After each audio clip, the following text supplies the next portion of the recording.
Hello and welcome to Iliana tech. तो आज की हमारी जो वीडियो है वो है हमारी अपार आईडी के ऊपर। इस वीडियो के थ्रू मैं आपको बताऊंगा कि जो अपार आईडी में जब आप उसको जनरेट कर रहे हो तो वहां पर आपको कुछ इश्यूज फेस हो रहे हैं। उन इश्यूज को आप कैसे सोल्व करोगे उसके रिगार्डिंग हम ये वीडियो लेके आए हैं।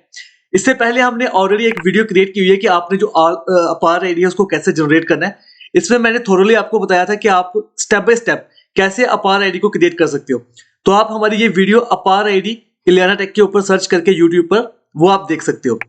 इस वीडियो के थ्रू मैं आपको बताऊंगा कि आपके यहाँ पर जो भी आपको इश्यूज फेस हो रहे हैं उन इश्यूज को हम कैसे सोल्व करेंगे, क्योंकि बहुत सारे स्कूल्स में यहाँ पर हमें ये इश्यू फेस हो रहा है कि अपार आईडी में वहां पर जो एरर वहां पर आपको आ रहा है, जब वो मैसेज आ रहा है कि आपका वो जनरेट नहीं हो पा रहा। तो वीडियो को शुरू करने से पहले प्लीज सब्सक्राइब करना ना भूलें हमारे यूट्यूब चैनल इलियाना टेक को, और ऐसे ही लेटेस्ट वीडियो के नोटिफिकेशन के लिए बेल आइकन को प्रेस करना ना भूलें। तो चलिए स्टार्ट करते हैं आज की वीडियो को। तो यहां पर कुछ इस तरह से जब आप किसी बच्चे का जो डाटा है कंसेंट फॉर्म है वो आप फिल कर रहे हो, जैसे कि उसके फादर का नाम लिखा, यहां पर हमने as a father Aadhaar number उनका फिल किया। जैसे हम सबमिट कर रहे हैं तो सबमिट में हमें ये मैसेज आ रहा है कि Aadhaar detail could not be validated, कि उसकी जो आधार डिटेल है वो प्रॉपर तरीके से मैच नहीं कर पा रही।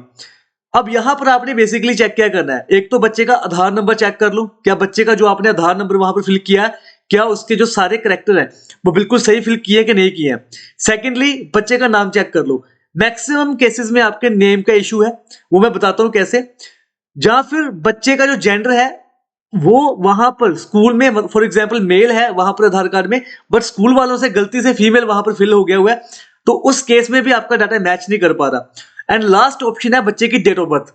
तो आपको मेनली स्टूडेंट की, जो स्टूडेंट का आप डाटा फिल कर रहे हो उसकी जो आधार नंबर है वो आपने चेक करना है, बच्चे का नाम चेक करना है एज पर आधार, और आपके स्कूल में क्या है, और वहां पर जेंडर और डेट ऑफ बर्थ।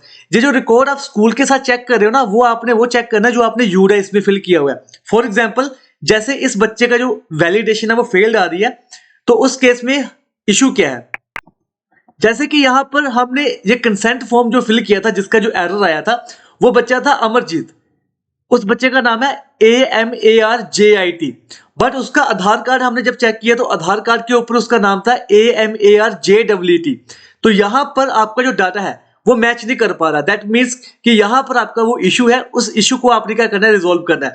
अब उस केस में आपने देखना है, जब पेरेंट्स ने देखना है कि हमारा जो रिकॉर्ड है वो कौन सा सही है, आधार कार्ड वाला।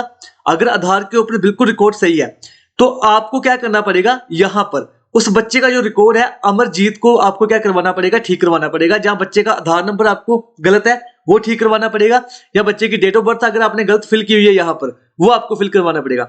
उसके लिए जो आपका फॉर्म था SO2 और आई थिंक ISO3 जो भी फॉर्म था वो आपका करेक्शन का, वो आपने फॉर्म को फिल करके अपने जो BP ऑफिस है वहां पर अपने सबमिट कर देना है। वहां से इसकी करेक्शन होगी, उसके बाद फिर आप क्या कर सकते हो, ये डाटा फिल करके कंसेंट फॉर्म फिल करके उसको सबमिट कर सकते हो। दूसरा ऑप्शन ये है कि मान लो कि ये नाम हमारा ठीक है, अमरजीत ही है, तो उस केस में करेक्शन आ जाती है आधार के ऊपर, तो वो उसमें टाइम लगता है। तो वो आप जो भी आपको सुटेबल होगा उस हिसाब से आपने क्या करना है, उस डाटा को आपने सेट करवाना है। इन्हीं कारणों से आपका जो डाटा है वो आपका यहाँ पर क्या नहीं हो पा रहा, फिल नहीं हो पा रहा, वहां पर आपको क्या आ रहा है, एरर मैसेज आ रहा है। थर्डली हमें जो प्रॉब्लम आ रही थी वो आ रही थी कि यहां पर देखो, जब आप आधार स्टेटस चेक करते हो ना तो यहां पर बच्चे का, जैसे कि ये बच्चे का ये नाम है, यहां पर हर बच्चे के सामने जब आप जनरेट करते हो ना तो वहां पर स्टेटस आ रहा है फेल्ड। अब यहां पर देखो रिमार्क्स में क्या लिखा हुआ है, आपने मल्टीपल बच्चों को सेम मोबाइल नंबर अलॉट कर दिए। फॉर एग्जाम्पल आपने उनके पेरेंट्स के मोबाइल नंबर नहीं फिल किए, आपने अपने स्कूल के मोबाइल नंबर फिल कर दिए, एक ही पर्सन के मोबाइल नंबर फिल कर दिए। तो यहां पर मैसेज आ रहा है, you have reach the maximum account limit for this mobile number, please try it different mobile number. तो इस केस में आपको बच्चे का जो मोबाइल नंबर आपने जो यूडाइस में फिल किया हुआ है वो आपको चेंज करना है। एग्जैक्ट जो उसका मोबाइल नंबर है उनके पेरेंट्स का वो आप फिल करो ताकि डुप्लीकेसी ना हो, मल्टीपल। अब फॉर एग्जाम्पल होता क्या है कि एक क्लास में 10 बच्चे हैं तो इंचार्ज अपना ही मोबाइल नंबर वहां पर फिल कर देता है, तो उस केसेस में आपके सामने ये वाली प्रॉब्लम फेस होगी। तो इस केस में आपने मोबाइल नंबर सभी बच्चों को उनके पेरेंट्स के फिल करने हैं, एंड देन उसके बाद अब जब आप ट्राई करोगे, रीजनरेट करोगे, तो आपका जो अपार आईडी है वो वहां पर क्रिएट हो जाएगी।